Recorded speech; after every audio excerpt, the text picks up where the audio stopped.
In essence, Desiree, the ANC is preparing to hold its 55th National Conference here at Nasrec Expo Center. You'd remember that they also held their 54th National Conference here, where Cyril Ramaphosa emerged as the president of the ANC against Dr. Nkosazana Dlamini Zuma.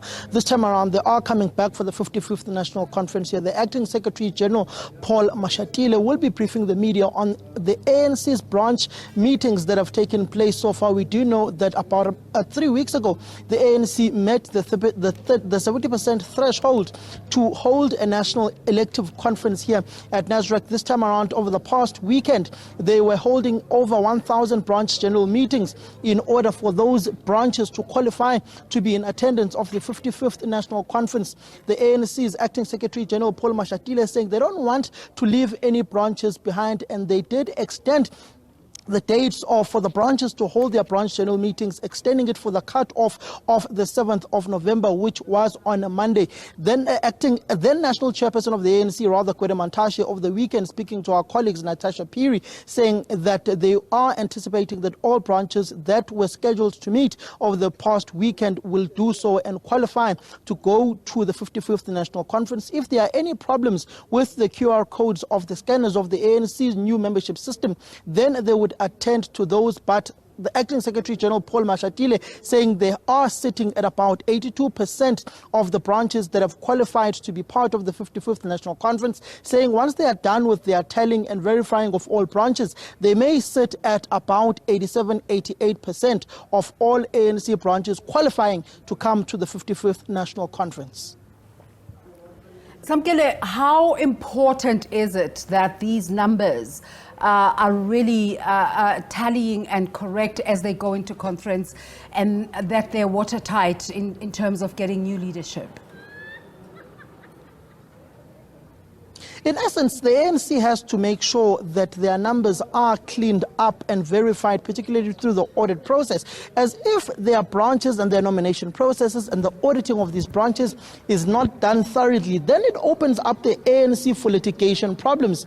There are also some branches, particularly in Limpopo, who are saying that the scanners and people's IDs are being abused, with people's IDs being scanned in vehicles and not in the venues where these branch general meetings are meant to take place, which alludes to some branches essentially being cooked or some branches being stolen for those branches to nominate whichever candidates and delegates to form part of the 55th National Conference. As you do know, currently there are an issue of litigation, particularly within KwaZulu-Natal and also in the Eastern Cape. You go to the Eastern Cape, the RWC Khubusane region has been litigated, and there is a court verdict against that particular regional conference. You go to the KwaZulu-Natal province, against the Josiah Kumete region, there is a court verdict where one of their members has taken the ANC to court and has won that particular case, nullifying the Josiah Kumete regional conference, which ultimately culminated into the Provincial Conference of the ANC in KwaZulu-Natal. You've also got that particular case now being escalated to the National Office of the ANC, where the acting Secretary General Paul Mashatile and the ANC, Tutuz Manana, who's the head of the Dispute Resolution Committee, has been cited in those court papers, which that particular case goes to court next week, Monday, at the South Gauteng High Court. So the issue of credentials within ANC conferences becomes very important, with those delegates whom are not satisfied with some of the branch meetings, if they corrade or they don't corrade, or some if they speculate or have a sense that these branches are being manipulated, they then take the ANC to court. Samkele, now talking about the need for verification and a sense of certainty going into conference, let's talk about the story that unfolded yesterday. And I know it's not related to conference, but they talk about the pebbles before the stones.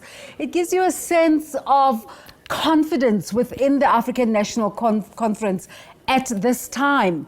We covered a story with you on Ekurhuleni. By all reports, it was certain that the EFF was going to be taking over the executive mayorship of Ekurhuleni in negotiations with the African National Congress. What happened there? Where were the negotiations scuppered that led to the outcome that we saw yesterday? Essentially what transpired is the ANC within the province of Gauteng, through their provincial leaders within the officials, that would be TK Ngiza, the provincial secretary, and Panyaza Lesufi, the provincial chairperson. They were negotiating with the national officials of the EFF, in particular, the Secretary General Marshal Dlamini and also the Deputy President Floyd Chivambu. But the EFF had said to the ANC that we will give you the council in Ekurhuleni, the Speaker, the Chief Whip, the various chairpersons of committees. Then you give us the mayorship. Once we as the EFF, or they as the EFF, take the mayorship of Ekurhuleni, they would constitute their own government. The ANC was against that move of giving the EFF total control of the executive of Ekurhuleni and said that there should be a sharing of power and of MMCs within that specific municipality of Ekurhuleni. That's where the discussions essentially broke down. The EFF did not want Mzwandile Masina as the ANC's mayoral candidate, so Mzwandile Masina then withdrew himself and put in Jongizizwe Nhlabathi, his deputy chairperson, through an REC resolution. Yesterday morning, before the council meeting in Ekurhuleni, the ANC special PEC meeting then met, which then scuppered the deal that had been struck by the officials of the ANC in the province with the EFF, saying that they can't go into a coalition with the EFF when the ANC has majority of the seats, and with the EFF refusing to share power within the executive of Ekurhuleni. That's where the discussions essentially broke down between these two parties, which then led to the ANC fielding its own candidate in Jongizizwe Nhlabathi to be their mayoral candidate.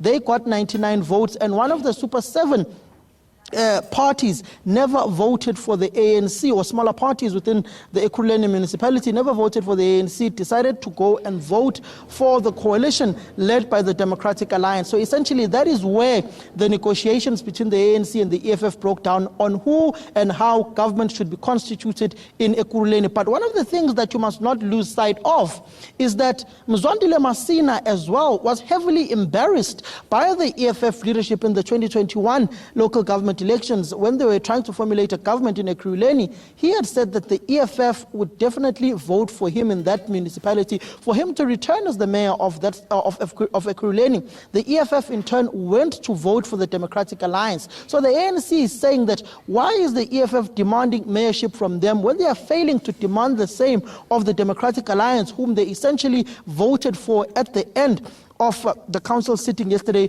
when Nkululeko Dunga, the EFF provincial chairperson and EFF councillor in Ekurhuleni, withdrew his nomination after he was nominated from council. He was the first to be nominated before Jongizizwe Nhlabathi of the ANC. The DA nominated first, nominating Mayor Tanya Campbell. Then the EFF nominated Nkululeko Dunga. Immediately after the EFF nominated Nkululeko Dunga, the ANC, through its regional chairperson Mzwandile Masina, then nominated Jongizizwe Nhlabathi, which that essentially has further emboldened the ANC caucus, saying that they will not be dictated to by the economic freedom fighters.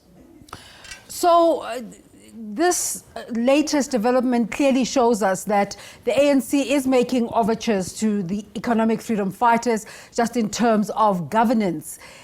The outcomes yesterday, is it the end of their efforts at negotiations, or will they still make more? Will the ANC still make further efforts? It's not yet clear whether the ANC will make further efforts, but what is critically coming clear is that there are some within the ANC who are unsettled with how the negotiations with the EFF are taking place, particularly some traditional core ANC leaders from yesteryear, your veterans, whom are saying that it's unheard of that you are finding provincial structures going to negotiate with the national structure of the EFF, saying there is no organizational respect by some within the ANC of ANC processes, saying that the national leadership of the ANC should be negotiating with the national leadership of the EFF, the provincial leadership of the EFF should be negotiating with the provincial leadership of the ANC, and thus cascading down to the regional leaders. What we do know is that the regional leadership of the ANC in Ekurhuleni did try and meet with the regional leadership of the EFF within the region, but their meeting was refused, saying that only the national is handling this particular matter. But in the ANC, it was not the national leadership handling the negotiations for the ANC. You'd remember in 2021, it was Fikile Mbalula who was tasked by the ANC to go and negotiate with the EFF, which then meant it was the national leadership of the ANC negotiating with the national leadership of the EFF.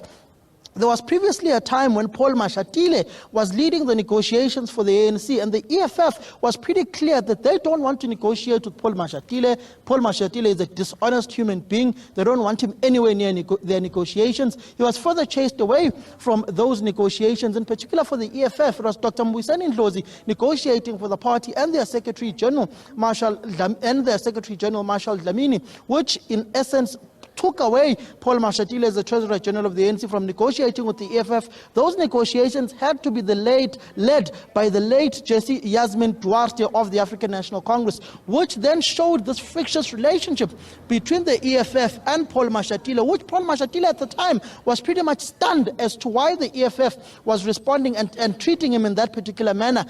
Fast forward to about 8 months ago, EFF leader Julius Malema all of a sudden comes out, praises Paul Mashatile, and hails Paul Mashatile as one of the greatest leaders of the ANC. And then Paul Mashatile comes in about a month ago to start negotiating with the EFF for the election of Dada Murerwa as the executive mayor of Johannesburg, which was further overturned. So the EFF from time to time does change its tact on how they negotiate with the ANC. But the historical relation of what happened in 2021 is something that the ANC caucus in Ekurhuleni has not forgotten about, and how they were heavily embarrassed by the EFF, with the EFF not voting for them. Julius Malema coming out and saying that he was not going to vote for Mzwandile Masina. He had not promised Mzwandile Masina his vote, and their friendship is not based on politics. We've focused a lot on the Gauteng situation. How are the other provinces looking coming into conference? The other provinces are pretty much gearing up for the national conference of the ANC. Yesterday, the KwaZulu-Natal Provincial Secretary Bheki Mtolo held a press briefing where he spoke extensively about their consultations with the branches, or with the other provinces of the ANC, Limpopo, Northern Cape, Eastern Cape, and all other provinces, and Mpumalanga, going to have those bilateral meetings of provinces to try and find a way of finding a consensus going towards the 55th National Conference. We've had the names of Fikile Mbalula coming out. We've had the likes of Mdumiseni Ntuli, Phumulo Masualle for the position of Secretary General. You also go for the contestation of the presidency of Cyril Ramaphosa, Dr. Nkosazana Dlamini Zuma, and Dr. Zwelini Mkhize. So essentially, other provinces are gearing up for the 55th National Conference, but there is no clear winner as yet. But you've got the ANC President, Cyril Ramaphosa, so far being nominated by 8 provinces. If you add the leagues, the Veterans League, the Women's League, that takes him up to 10 provinces.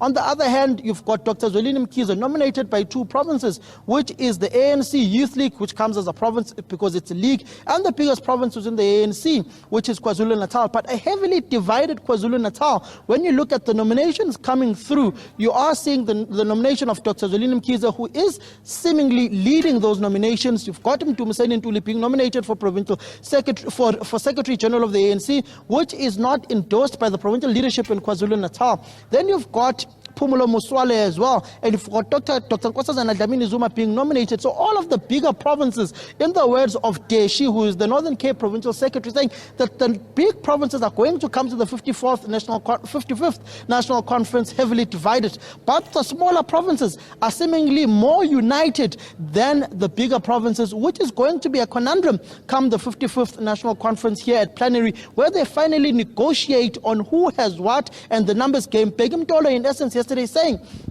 if one person is nominated by about 8 provinces for the position of deputy president, and the other person is nominated by 1 province, they will essentially tell that person that we can't negotiate for you, because you can see with the nominations having been taken place by the various provinces, how the lay of the land when it comes to the numbers game is looking. So essentially, they are saying as KwaZulu-Natal, they will not go to this conference as an arrogant bloc, which is the biggest party, but they are going to go there and negotiate and get whatever they get. But it's going to be a spirit of negotiation and seeing the numbers game. Then you've got Gauteng, and you've got Paul Mashatile, whom is being seemingly nominated by all of the provinces for the position of Deputy President of the ANC, except the Eastern Cape that has not nominated him, instead chose to nominate their own, which is Oscar Dia Mabuyane.